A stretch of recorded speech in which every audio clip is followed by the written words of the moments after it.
ಆಗ ಮತ್ತೆ ಹೇಳ್ತಾ ಇದ್ದಾನೆ ದುರ್ಯೋಧನ ಮಹಾರಾಜ, ಅವನಿಪತಿ ಕೇಳು ಆವು ಪಾಂಡವರವರು ಬನದಲ್ಲಿ ಕಂದಮೂಲವ ಸವಿದು ಕೊಂಬರು ಋಷಿಗಳಿಗೆ ಹಂಗೇಕೆ ಭೂಮಿ ಪರ ಇವರ ರಾವಣ ಪಕ್ಷಪಾತಂ ವ್ಯವಹರಣೆಯವರಲ್ಲ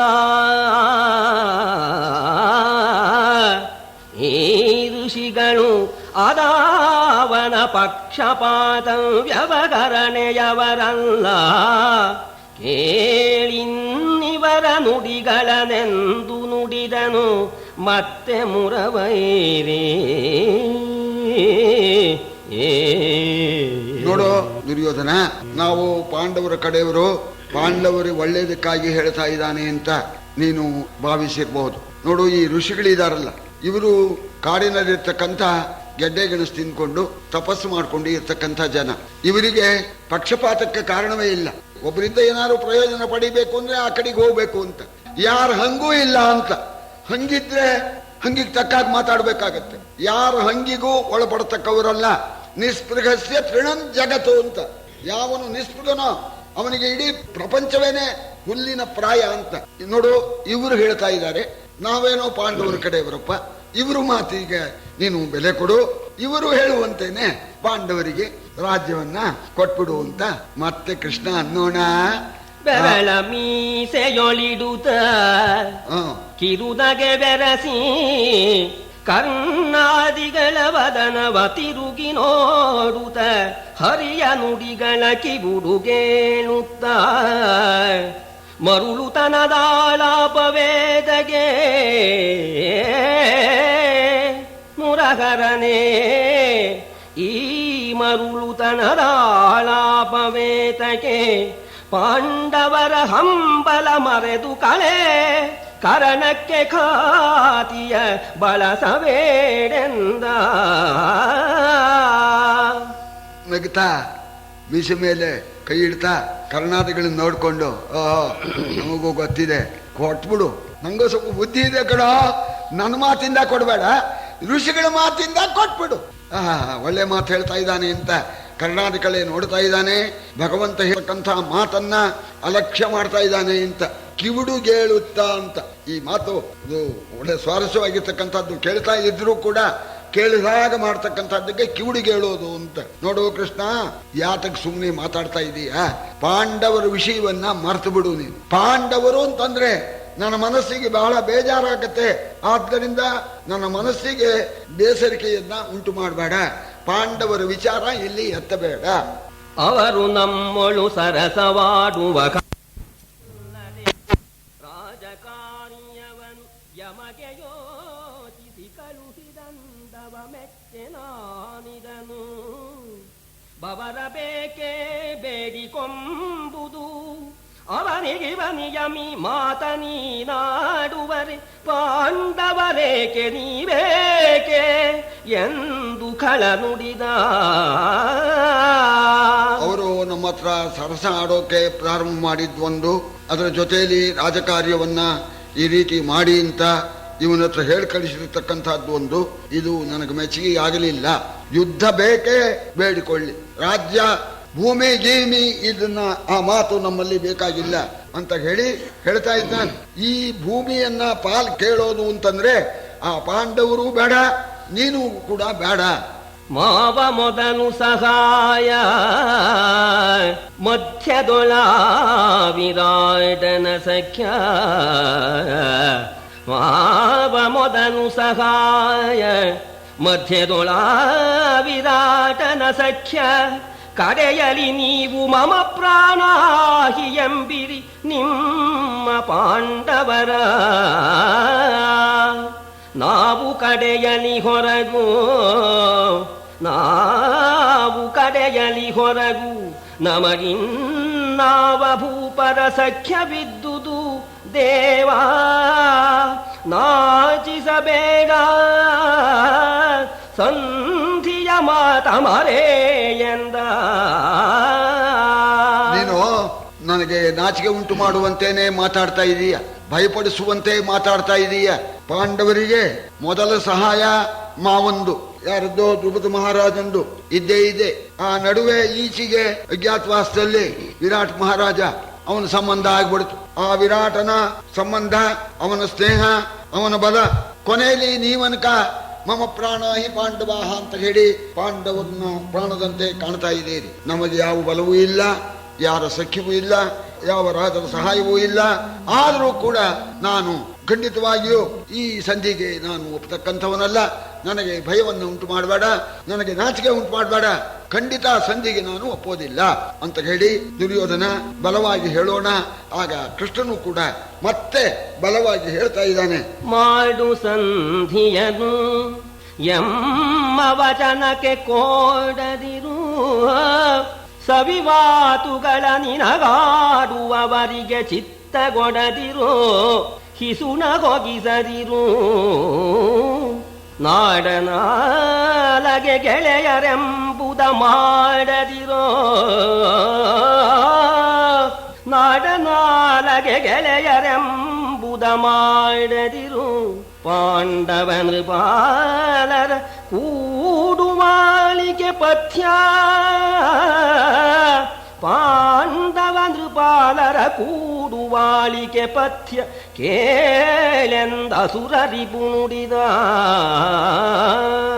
ಬೇಡೋ ದುರ್ಯೋಧನ, ಸಂಧಿ ಮಾಡ್ಕೊಳ್ಳಪ್ಪ, ನನ್ನ ಮಾತನ್ನ ಕೇಳು. ನೀನು ನನ್ನ ಮಾತಿಗೆ ಕುಗ್ಬೇಡ. ನಿನಗೆ ಕೇಡು ಬಯಸ್ತಕ್ಕಂಥ ಆ ಚಾಡಿಕೋರರು ಅವರು ಆಡತಕ್ಕಂಥ ಸವಿ ಮಾತಿಗೆ ಮನಸ್ಸನ್ನ ಕೊಡಬೇಡ ಅಂತ. ಯಾಕೆಂದ್ರೆ ಅಂತ ಮಾತಾಡ್ತಾರೆ. ಸುಲಭ ಪುರುಷ ರಾಜನ್ ಸತತಂ ಪ್ರಿಯವಾದಿನಃ, ಅಪ್ರಿಯಸ್ಯ ಚ ಪಥ್ಯಸ್ಯ ವಕ್ತ ಶ್ರೋತಾ ಚ ದುರ್ಲಭ ಅಂತ. ಈ ಬೇಕಾದಷ್ಟು ಜನ ಸಿಗ್ತಾರೆ ಪ್ರಿಯವಾದ ಮಾತನ್ನ ಆಡ್ತಕ್ಕಂಥವರು. ಆದರೆ ಅದರಿಂದ ಹಿತವಾಗೋಲ್ಲ, ಕೇಳೋದಕ್ಕೆ ಪ್ರಿಯವಾಗಿರುತ್ತೆ, ಅದು ಹಿತವಾಗೋಲ್ಲ.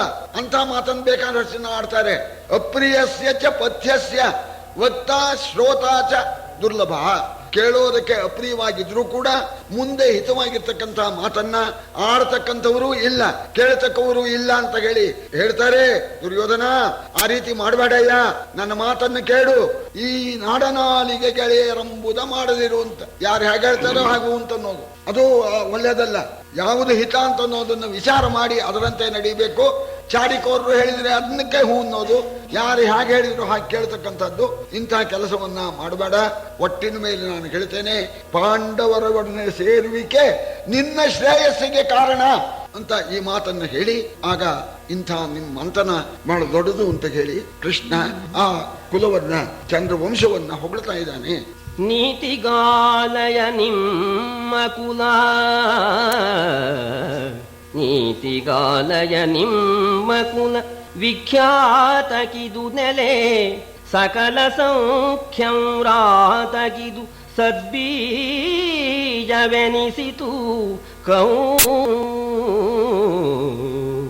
ಭೂತಳದ ಓನು ಬದೆಯೊಳು ಕುಲಘಾತಕನು ನೀನೆಂಬ ಅಕೀರ್ತಿಗೆಯೋತು ನೆಲೆಯಾಗದಿರೋ ಕೌರವ. ಭೂತಳದ ಲೋನು ಬದೆಯೊಳು ಕುಲಘಾತಕನು ನೀನೆಂಬ ಅಕೀರ್ತಿಗೆಯೋತು ನೆಲೆಯಾಗದಿರು ಬೇಡಿದೆವು ಎಂದು ಹರಿ ನುಡಿದ. ನಿಮ್ಮ ಮಂಥನವೇನೆ ಶ್ರೇಷ್ಠವಾಗಿರ್ತಕ್ಕಂಥದ್ದು, ಬಹಳ ಪ್ರಖ್ಯಾತವಾದ್ದು. ನೀತಿ ಧರ್ಮ ಇವುಗಳಿಗೆ ನೆಲೆಯಾಗಿರ್ತಕ್ಕಂತಹ ಮಂಥನ. ನಿಮ್ಮ ಮಂಥನ ಸಕಲ ಸೌಖ್ಯಕ್ಕೂ ಕೂಡ ಕಾರಣವಾಗಿರ್ತಕ್ಕಂಥದ್ದು ಅಂತ ಹೇಳಿ ಹೇಳ್ತಾರೆ. ಅದರಲ್ಲೂ ಕುರುವಂಶ ಅಂದ್ರೆ ಬಹಳ ಪ್ರಸಿದ್ಧವಾಗಿರ್ತಕ್ಕಂಥದ್ದು. ಇಂಥ ಮಂಥನದಲ್ಲಿ ಹುಟ್ಟಿದೀಯ ದುರ್ಯೋಧನ. ಭೂಮಿ ಮೇಲೆ ಆಸೆ ಮಾಡಿಬಿಟ್ಟು ನೀನು ಕುಲಘಾತಕನಾಗಬೇಡ, ಯುದ್ಧಕ್ಕೆ ಅವಕಾಶ ಕೊಟ್ಟು ಕುಲಕ್ಕೆ ಮೃತ್ಯುವಾಗಬೇಡ. ನೀನು ಇಂಥ ಅಪಕೀರ್ತಿಗೆ ನೀನು ಪಾತ್ರನಾಗಬೇಡ. ನನ್ನ ಮಾತನ್ನ ಕೇಳು, ನಾನು ಬೇಡ್ಕೊಳ್ತೇನೆ. ನಿನಗೆ ಬರ್ತಕ್ಕ ಅಪಖ್ಯಾತಿಯನ್ನು ತಪ್ಪಿಸ್ಕೋ, ಕುಲಘಾತಕ ಅನ್ನೋ ಅಪಖ್ಯಾತಿಯನ್ನು ತಪ್ಪಿಸ್ಕೋ, ಬೇಡ್ಕೊಳ್ತೇನೆ ಅಂತ ಹೇಳಿ ಕೃಷ್ಣ ಹೇಳ್ತಾ ಇದ್ದಾನೆ. ಧರೆಯ ನೃಪರಿಗೆ ಹಸ್ತಿನಾಪುರದ ರಮನೆಯ ಬಾಗಿಲನಿ ಸಮಯವು ದೊರಕಲು ಅಂತದು ಪುಣ್ಯವೆಂಬಿ ಸಾರ್ವಭೌಮತೆಯ ಸಿರಿಗೆ ಪಾಂಡವರನ್ಯರಾದೊಡೆ ಈ ಸಾರ್ವಭೌಮತೆಯ ಸಿರಿಗೆ ಪಾಂಡವರನ್ಯರಾದೊಡೆ ಮೆರೆಯಲರಿವುದೇ ನಿಮ್ಮ ಸಿರಿ ಮೆರೆಯಲರಿವುದೇ ನಿಮ್ಮ ಸಿರಿ ಕಾತರಿಗತನವನು ಮಾಡೋ ಕೌರವ ಕಾತರಿಗತನವನು ಮಾಡು ಕೇಳೆಂದು ಅಸುರರಿಬು ನುಡಿದ ಪ್ರಪಂಚದಲ್ಲಿರ್ತಕ್ಕ ರಾಜಾದಿರಾಜರು ಹಸ್ತಿನಾವತಿಯ ಅರಮನೆಯ ಬಾಗಿಲಿನಲ್ಲಿ ನಮಗೆ ಪ್ರವೇಶಕ್ಕೆ ಅವಕಾಶ ಸಿಕ್ಕಿದ್ರೆ ಪೂರ್ವ ಜನ್ಮದ ಪುಣ್ಯ ಫಲಿಸ್ತು ಅಂತ ಹೇಳ್ಕೊಳ್ತಾ ಇದ್ದಾರೆ. ಸಾಮಾನ್ಯ ರಾಜರು ಹಸ್ತಿನಾವತಿ ಅರಮನೆಗೆ ಹೋಗಿದ್ದೆ ಅಂದ್ರೆ ಪುಣ್ಯ ಫಲ ಬಂತು ಅಂತ ಹೇಳ್ತಾರೆ. ಅಂಥ ರಾಜ್ಯಲಕ್ಷ್ಮಿಗೆ ಪಾಂಡವರು ಅನ್ಯರಾದರೆ ಅದು ಶೋಭಿಸೋದಿಲ್ಲ. ಬೇಡ ದುರ್ಯೋಧನ, ತಳಮಳಗೊಳ್ಬೇಡ, ಅವರಿಗೆ ಕೊಡೋದನ್ನು ಕೊಟ್ಬಿಡು, ಇಂಥ ಸಂಪತ್ತನ್ನು ಉಳಿಸ್ಕೋ, ಸಾಮಾನ್ಯ ಸಂಪತ್ತಲ್ಲ ಅಂತ ಇಂಥ ಐಶ್ವರ್ಯವನ್ನ ಕಾಪಾಡ್ಕೋ, ಇದನ್ನ ಕಳ್ಕೊಳ್ಬೇಡ ಅಂತ ಸಿರಿ ಈ ಹಸ್ತಿನಾವತಿಯ ಸಿರಿ ಎಂಬತಕ್ಕಂಥದ್ದು. ಯಮಜನಿನಗೊಳ್ಳಿದನು ಪಾರ್ಥನ ಮಮತೆ ನಿನ್ನಲಿ ಹಿರಿದು ಭೀಮನ ತಮದ ನುಡಿ ಹಿಂಗಿದವು ನಕುಲನು ನಿನ್ನೊಳೆರಡರಿಯ ತಮಗೆ ತಮ್ಮೈವರು ನಿನ್ನ ಮಲವಚನವ ಹಾರಿಗರು ತಮಗೆ ತಮ್ಮೈವರು ನಿನ್ನ ಮಲವಚನವ ಹಾರಿಗರು ಉಭ್ರಮಿತತನವನು ಮಾಡದಿರು ಸೋದರರ ಸಲಹೋ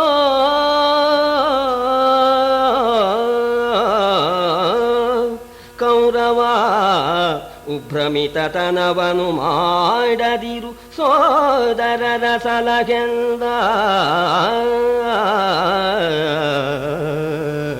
ಧರ್ಮರಾಜ ಒಳ್ಳೆಯವನು, ಮೊದಲಿಂದ ಹಾಗೋ ಇವತ್ತಿಗೂ ಹಾಗೇನೆ ಒಳ್ಳೆಯವನಾಗಿದ್ದಾನೆ. ಪಾರ್ಥನಿಗೂ ಕೂಡ ನಿನ್ನ ಮೇಲೆ ಹೆಚ್ಚಾಗಿ ಮಮತೆ ಇದೆ. ಭೀಮ ಏನೇನೋ ಹೇಳ್ತಾ ಇದ್ದ, ಈಚೆಗೆ ಭೀಮನು ಕೂಡ ಆ ತಮದ ನುಡಿಯನ್ನ ಆಡೋದನ್ನ ಬಿಟ್ಬಿಟ್ಟಿದ್ದಾನೆ. ನಕುಲಾನಕ ನೀನು ಬೇರೆ ಧರ್ಮರಾಜಾದಿಗಳು ಬೇರೆ ಅಂತ ತಿಳ್ಕೊಂಡೇ ಇಲ್ಲ. ಐವರು ಕೂಡ ಒಂದೇ ಮನಸ್ಸಿಂದ ಹೇಳಿದ್ರು, ಸರಿ ನಮಗೆ ಕೊಡೋದನ್ನ ಕೊಟ್ಬಿಡ್ಲಿ, ಒಂದು ಒಳ್ಳೆ ಮಾತನ್ನ ನಮ್ಮ ದುರ್ಯೋಧನ ಆಡ್ಬಿಡ್ಲಿ ಅಂತ ಹೇಳಿ ನಿನ್ನ ಒಳ್ಳೆಯ ಮಾತನ್ನ ಕೇಳೋದಕ್ಕೆ ಬಯಸ್ತಾ ಇದ್ದಾರೆ. ದುರ್ಯೋಧನ ದೊಡ್ಡ ಮನಸ್ಸು ಮಾಡೋ, ಸಹೋದರರನ್ನ ಕಾಪಾಡಪ್ಪ ಅಂತ ಹೇಳಿ ಪರಮಾತ್ಮ ಹೇಳಿದರೆ ದುರ್ಯೋಧನ ಹೇಳ್ತಾನೆ, ಧರ್ಮಜನ ಕಡು ಮೋಹವೆಂಬುದು ನಿಮ್ಮ ಚಿತ್ತದೊಳಿರಲಿ, ಭೀಮನ ಕಮ್ಮು ತಮ್ಮೊಳಗಿರಲಿ, ಫಲುಗುಣ ನೊಲವರಂತಿರಲಿ. ನಮ್ಮ ಭೂಮಿಯೊಳು ಅರೆಯಬೇಡುವರೆಮ್ಮ ಬಂಧುಗಳಲ್ಲ, ನಮ್ಮ ಭೂಮಿಯೊಳರೆಯಬೇಡುವರೆಮ್ಮ ಬಂಧುಗಳಲ್ಲ, ಸಂಧಿಗೆ ತಮ್ಮ ನೋಡಬಡನು ಎಂದು ದುಶ್ಯಾಸನ ನೋಡಿದನು. ಧರ್ಮರಾಜನ ಮೋಹ ಇದೆಯಲ್ಲ, ಅದು ನಿಮ್ಮ ಮನಸ್ಸಿನಲ್ಲೇ ಇರ್ಲಿ. ಭೀಮ ಅಹಂಕಾರದಿಂದ ಹಿಂದೆ ಮಾತಾಡ್ತಾ ಇದ್ದ, ಈಗ ಬಿಟ್ಬಿಟ್ಟ, ಆಡ್ಲಿ. ಭೀಮ ಅಹಂಕಾರದಿಂದ ಹಮ್ಮಿನಿಂದ ಮಾತಾಡ್ಲಿ. ಆ ಅರ್ಜುನಾದಿಗಳ ಆ ಪ್ರೀತಿ ಹಾಗೆ ಇರ್ಲಿ. ನಾನು ಸ್ಪಷ್ಟವಾಗಿ ಹೇಳ್ತೇನೆ, ಯಾರು ನನ್ನ ಭೂಮಿಯಲ್ಲಿ ಅರ್ಧವನ್ನ ಬೇಡ್ತಾರೋ ಅವರು ನನ್ನ ಬಂಧುಗಳಲ್ಲ ಅಂತ. ಅವರು ಬೇಡದೇ ಇದ್ರೆ ಅವರು ನನ್ನ ಬಂಧುಗಳು. ಇದು ಅಲ್ದೇನೆ ಕೃಷ್ಣ ಇನ್ನೊಂದು ವಿಚಾರ, ಸರಿ ಸಂಧಿಗೆ ನಾನು ಒಪ್ಪಿದ್ರು ಕೂಡ ನನ್ನ ತಮ್ಮ ದುಶ್ಯಾಸನ ಒಪ್ಪೋದಿಲ್ಲ ಅಂತ. ಈ ಕೆಲವು ಸಂದರ್ಭ ಬಂದಾಗ ಯಾರ ಮೇಲೂ ಭಾರ ಹಾಕಿದಾಗ ನಮ್ಮ ತಮ್ಮ ದುಶ್ಯಾಸನ ಸಂಧಿಗೆ ಒಪ್ಪಲ್ಲ, ಅವನು ಪ್ರಾಯಕ್ಕೆ ಬಂದಿದ್ದಾನೆ, ನಾನೇನ್ ಮಾಡೋಲ್ಲಪ್ಪ, ನನ್ನ ಕೈಲಿ ಏನಿದೆ ಅಂತ ಹೇಳಿ ದುಶ್ಯಾಸನ ಮುಖ ನೋಡ್ಬಿಟ್ಟ. ಇಷ್ಟು ನೋಡಿದ್ದೇ ಸಾಕು. ದುಶ್ಯಾಸನ ಸಾಮಾನ್ಯನೇ, ಹಿಂದೆ ನೋಡಿದ್ಬಲ್ಲ. ಕರ್ಣ ಹೇಳಿದ ದ್ರೌಪದಿ ಎಳ್ಕೊಂಬ ಅಂತ ಹೇಳಿದವನು ಕರ್ಣ. ಹೋದ ಇವ ದುರ್ಯೋಧನ ಈ ಮಾತ ಹೇಳಿದ್ಕೊಳ್ಳೇನೆ, ತಮ್ಮ ಒಡಬಡೋದಿಲ್ಲ ಅಂತ ಹೇಳಿದ್ಕೊಳ್ಳೇನೆ ಎದ್ದ ದುಶ್ಯಾಸನ. ಏ ಕೃಷ್ಣ ಬಂಧು ಕೃತ್ಯದ ಮಾತು ಸೂರ್ಯಂಗಂಧಕಾರವು ಸೇರುವುದೇ ನಿರ್ಬಂಧದಲ್ಲಿ ನೀವೇಕೆ ನುಡಿವಿರಿ ರಾಜಕಾರ್ಯವ ಸಂಧಿಯಾಗದು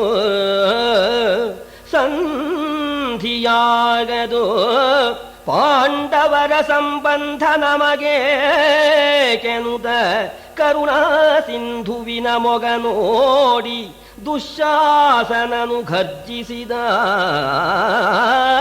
ಬಂಧುಗಳು ಪಾಂಡವರು ಬಂಧುಗಳು, ಬಂಧು ಕೃತ್ಯ ಪಾಂಡವರ ವಿಚಾರದಲ್ಲಿ ಎನ್ನುವುದು ಸೂರ್ಯ ಅಂಧಕಾರ ಸೇರಿದಂತೇನೆ ಅಂತ ನೀವ್ ಯಾಕೆ ಹೇಳ್ತಾ ಇದ್ದೀರಿ ರಾಜಕಾರ್ಯವನ್ನ? ಒಂದ್ಸಲ ಹೇಳಿದ ಮೇಲೆ ಮುಗೀತು. ನಮ್ದು ಭೂಮಿ ಕೊಡೋದಿಲ್ಲ ಅಂದ್ಮೇಲೆ ಮುಗೀತು. ಮತ್ತೆ ಅದೇ ಮಾತು, ಬಲಾತ್ಕಾರ, ನಿರ್ಬಂಧ ಯಾಕೆ ಮಾಡ್ತಾ ಇದೀಯ ಕೃಷ್ಣ? ಪಾಂಡವರಿಗೂ ನಮಗೂ ಯಾವ ಸಂಬಂಧವೂ ಇಲ್ಲ. ಭೂಮಿ ನಮ್ಮದಾದ್ದರಿಂದ ಖಂಡಿತವಾಗಿಯೂ ಸಂಧಿ ಅಂತನ್ನೋದು ಆಗೋದಿಲ್ಲ ಅಂತ ಹೇಳಿ ಕರುಣಾಸಾಗರನಾದ ಪರಮಾತ್ಮನ ಮುಖ ನೋಡ್ಬಿಟ್ಟು ಗರ್ಜನೆ ಮಾಡಿ ಹೇಳ್ದ. ಆಗ ಕೃಷ್ಣ ಧೃತರಾಷ್ಟ್ರ ಅಲ್ಲೇ ಕೂತಿದ್ದ. ಆಗ ಧೃತರಾಷ್ಟ್ರನಿಗೆ ಹೇಳ್ತಾ ಇದ್ದಾನೆ, ಕೆಡಿಸದಿರು ಧೃತರಾಷ್ಟ್ರ, ಕುಲದಲ್ಲಿ ಕೊಡಲಿಯನು ನೀ ಹಡೆದು ವಂಶವ ಕೆಡಿಸಿ ಕಳೆದೊಡೆ, ಹಾನಿ ವೃದ್ಧಿಗಳೆಲ್ಲ ನಿನಗಹುದು. ನುಡಿಗೆ ಸನುಮತರಾಗಿ ತಾಯ್ ಕುಲಗಡಿಯ ನಿವ ಮುಂದರಿಯ ನೀವಿಂತೊಡಬಡಿಸಿ ಪಾಂಡವರ ಸ್ವಾಮ್ಯವನು ಈಸಿ ಕೊಡಿಯಂದ. ರಾಷ್ಟ್ರ, ನೀನು ಜವಾಬ್ದಾರ. ಇಂತಹ ಮಕ್ಕಳನ್ನ ಪಡೆದು ಕುಲಕ್ ಮೃತ್ಯು ಕೊಡ್ಲಿ ಅಂತ ಅನ್ನುವಂತೇನೆ ನೀನೇನೆ ಈ ಕೊಡಲಿಯಂತಹ ಮಗನ್ನ ಪಡೆದು ವಂಶವೆಂಬತಕ್ಕಂಥ ಈ ವೃಕ್ಷಗಳನ್ನೆಲ್ಲ ಹಾಳು ಮಾಡಿದರೆ ಅದರ ಜವಾಬ್ದಾರಿ, ಅದರ ಹಾನಿ ವೃದ್ಧಿ ನಿನಗೆ ಸಂಬಂಧಪಡುತ್ತೆ. ಧೃತರಾಷ್ಟ್ರ, ನನ್ನ ಮಾತನ್ನು ಕೇಳು, ಇದು ನಿನಗೆ ಸಂಬಂಧಪಟ್ಟತಕ್ಕಂತಹ ಮಾತು. ಧೃತರಾಷ್ಟ್ರ ಕೊಡ್ಲಿಯಂತಹ ಮಗನ್ನು ಪಡೆದ, ಅದರಿಂದ ವಂಶವಾದ ನಿರ್ವಂಶವಾಯಿತು ಎಂಬುದಕ್ಕಂಥ ಅಪಖ್ಯಾತಿಗೆ ನೀನು ಒಳಗಾಗ್ತೀಯ ಅಂತ ಧೃತರಾಷ್ಟ್ರನಿಗೆ ಪರಮಾತ್ಮ ಹೇಳಿದ್ದಲ್ಲದೇನೆ. ನೋಡಿ ಸ್ವಾಮಿ, ನಾನು ಹೇಳತಕ್ಕ ಮಾತು ನಿಮಗೆ ಒಪ್ಪಿಗೆ ಇದ್ರೆ ನೀವು ಇವನು ಕುಲಗಡಕ, ನಾನು ಹೇಳತಕ್ಕಂಥ ಮಾತನ್ನ ಇವನು ಕೇಳೋದಿಲ್ಲ. ನೀವಾದರೂ ಹೇಳಿ ಪಾಂಡವರಿಗೆ ಸಲ್ಲಬೇಕಾದದ್ದನ್ನ, ಅವರ ಸ್ವಾಮ್ಯ ಅವರಿಗೆ ಅರ್ಧರಾಜ್ಯ ಸಲ್ಲಬೇಕು, ಅದನ್ನು ಕೊಡಿಸಿಕೊಡಿ, ನಿಮಗೆ ಒಪ್ಪಿಗೆ ಇದ್ರೆ ಅಂತ ಹೇಳಿ ಭೀಷ್ಮಾದಿಗಳಿಗೂ ಕೂಡ ಪರಮಾತ್ಮ ಹೇಳ್ತಾನೆ. ಇಲ್ಲಿ ಧೃತರಾಷ್ಟ್ರ ಹೇಳ್ತಕ್ಕಂಥ ಮಾತು ಮುಂದೆ ಬರುತ್ತೆ, ಆದ್ರೆ ಅಲ್ಲೂ ಸ್ಪಷ್ಟವಾಗಿ ಬರೋದಿಲ್ಲ. ಧೃತರಾಷ್ಟ್ರ ಸ್ಪಷ್ಟವಾಗಿ ಹೇಳಿದ. ಕೃಷ್ಣ ಯಾವಾಗನ್ನೋ ಆ ಕೃಷ್ಣನ ಮಾತು ಕೇಳಿ ಆಗ ಹೇಳ್ತಾ ಇದ್ದಾನೆ, ನನ್ನ ರಾಜ್ಯದಲ್ಲಿ ಅರ್ಧ ರಾಜ್ಯ ಕೊಡೋದುಂಟೆ, ನಾನು ಹತ್ತಾರ ಅಂತ ಅಂದಿದ್ದಕ್ಕೆ ಧೃತರಾಷ್ಟ್ರ ಸ್ಪಷ್ಟವಾಗಿ ಹೇಳ್ಬಿಟ್ಟ, ಮಗನೇ ನಿಂದೆಲ್ಲ ಕಣೋ ರಾಜ್ಯ ಪಾಂಡವರದ್ದು ಕಣೋ, ಅರ್ಧ ರಾಜ್ಯನ ಕೊಟ್ಬಿಟ್ರೆ ನಿಂಗೆ ಅರ್ಧ ಉಳಿಯುತ್ತೆ, ನೀನೇನು ಹಕ್ಕದಾರನಲ್ಲ. ಯಾಕೆಂದ್ರೆ ರಾಜಮಂಥನದಲ್ಲಿ ಈ ಊನಾಂಗನಿಗೆ ಯಾವುದಾದ್ರೂ ದೋಷ ಇದ್ದವರಿಗೆ ರಾಜ್ಯದಲ್ಲಿ ಅಧಿಕಾರ ಇಲ್ಲ. ನಾನು ಕುರುಡನಾದ್ದರಿಂದ ನನಗೆ ರಾಜ್ಯಾಧಿಕಾರ ಇಲ್ಲ. ಈ ಪಾಂಡವರ ತಂದೆಯಾಗಿರ್ತಕ್ಕಂಥ ಪಾಂಡು ಮಹಾರಾಜನೇ ರಾಜ್ಯಕ್ಕೆ ಅಧಿಕಾರಿ. ಅವನು ರಾಜ್ಯಭಾರ ಮಾಡ್ದ, ಅವನು ಹೋದ್ಮೇಲೆ ಅವನ ಮಕ್ಕಳಿಗೆ ಈ ರಾಜ್ಯ ಬರ್ತಕ್ಕಂಥದ್ದು. ಇದು ನಮ್ಮಂತಂದಲ್ಲಿ ಪೂರ್ವದಿಂದ ನಡ್ಕೊಂಡು ಬಂದಿದೆ. ಪ್ರತೀಪ ಎಂಬತಕ್ಕಂತಹ ಮಹಾರಾಜನಿಗೆ 3 ಜನ ಮಕ್ಕಳು. ಹಿರಿಯನಿಗೆ ರಾಜ್ಯಾಧಿಕಾರ ಅಂತ ಇಲ್ಲ ನಮ್ಮಂತಂದಲ್ಲಿ, ಹಿರಿಯನಿಗೆ ಅಧಿಕಾರ ಉಂಟು. ಹಿರಿಯನಲ್ಲಿ ದೋಷ ಇದ್ರೆ ಹಿರಿಯನಿಗೆ ಅಧಿಕಾರ ಇಲ್ಲ. ಈ ಪ್ರತೀಪ್ ಮಹಾರಾಜ ಅಂತ ಹೇಳಿ ಒಬ್ಬ ಮಹಾರಾಜ ನಮ್ಮ ಮಂತಂದವನು, ಈಗ ನಮ್ಮ 5ನೇ ತಲೆಯವನು. ಅವನಿಗೆ 3 ಜನ ಮಕ್ಕಳು. ದೇವಾಪಿ ಅನ್ನೋನು ಮೊದಲನೇವನು, 2ನೇವನು ಬಾಕ್ಲಿಕ, 3ನೇವನು ಶಂತನು ಅಂತ. ಅವನಿಗೆ 3 ಜನ ಮಕ್ಕಳು. ಆ ಮೊದಲನೇ ಮಗನಿಗೆ ತ್ವಗ್ದೋಷ ಇದ್ದಿದ್ರಿಂದ ಅವನಿಗೆ ರಾಜ್ಯಕ್ಕೆ ಕೊಡ್ಕೂಡುದು ಅಂತ ಪ್ರಜೆಗಳೆಲ್ಲ ಹೇಳಿದ್ರು. ಅವನು ತಪಸ್ಸಿಗೆ ಹೊರಟೋಗ್ಬಿಟ್ಟ. ಆ ಬಾಕ್ಲಿಕ ಅಂತನೋನು 2ನೇವನು, ಅವನು ಊನಾಂಗನಾಗಿದ್ದ. ಯಾವುದೋ ಒಂದು ಅಂಗದಲ್ಲಿ ಕೊರತೆ ಇತ್ತು ಅವನಿಗೆ. ಅವನು ಈ ರಾಜ್ಯನೇ ತಂಟೇನೆ ಬೇಡ ಅಂತ ಹೇಳಿ ಅವನು ಸೋದರ ಮಾವನಿಗೆ ಮನೆಗೆ ಹೊರಟೋಗ್ಬಿಟ್ಟ. ಶಂತನ ಚಕ್ರವರ್ತಿ ರಾಜನಾದ. ಅಲ್ಲಿಂದ ಮುಂದೆ ಶಂತನುವಿನ ಮಕ್ಕಳಿಗೆ ಬಂತು. ಆ ಪ್ರಕಾರವಾಗಿ ನಾನು ಕುರುಡನಾದ್ರಿಂದ ನನಗೆ ರಾಜ್ಯಾಧಿಕಾರ ಇಲ್ಲ, ಪಾಂಡುವೆ ಅಧಿಕಾರಿ, ಪಾಂಡು ಮಕ್ಕಳಿದ್ದೇನೆ ರಾಜ್ಯ, ಅದರಲ್ಲಿ ಅರ್ಧ ರಾಜ್ಯ ಅವರು ಅರ್ಧ ಕೊಟ್ಟರೆ ಸಾಕು ಅಂತ ಅವರು ಅಂತ ಇದ್ದಾರೆ. ಆ ಮಾತನ್ನು ಕೇಳೋ ದುರ್ಯೋಧನ ಅಂತ ಹೇಳಿ ಧೃತರಾಷ್ಟ್ರ ನೀತಿಯನ್ನು ಹೇಳಿದ. ಭೀಷ್ಮರು ಆಗ ಹೇಳ್ತಾ ಇದ್ದಾರೆ,